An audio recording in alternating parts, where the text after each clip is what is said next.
Kumusta mga kaibigan? Maligayang pagdating sa aking channel. Narito kami na may magandang video.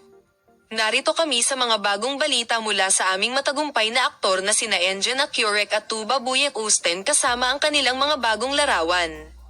Sina Engin Akyurek at Tuba Buyek Usten, dalawa sa mga sikat na pangalan sa mundo ng magazine, ay muling dumating sa agenda sa balita ng isang kaganapan na naging sanhi ng pag-uusap ng mga tao.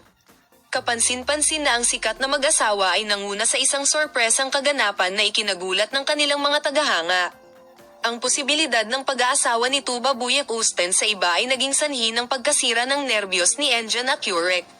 Si Engin, na umano'y sumigaw na si Tuba ay hindi maaaring magpakasal sa sinuman, ay hinati din ng kanyang mga tagahanga sa dalawa.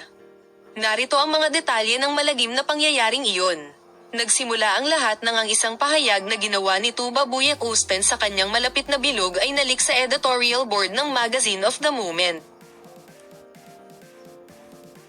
Mabilis na kumalat sa mundo ng magazine ang mga chismis na naging malapit si Tuba sa isang kaibigan noon.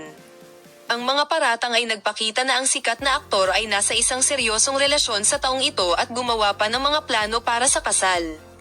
Ang balitang ito ay lubhang nayanig kay Engin Akyurek, na hayagang nagpapahayag ng kanyang pagmamahal kay Tuba sa mahabang panahon.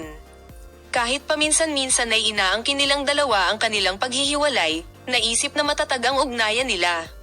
Gayunpaman, ang insidenteng ito ang huling straw na sumire sa pasensya ni Engin. Pagkatapos ng insidente, si Engin Akyurek ay sumama sa kanyang malalapit na kaibigan at ibinahagi ang kanyang nararamdaman.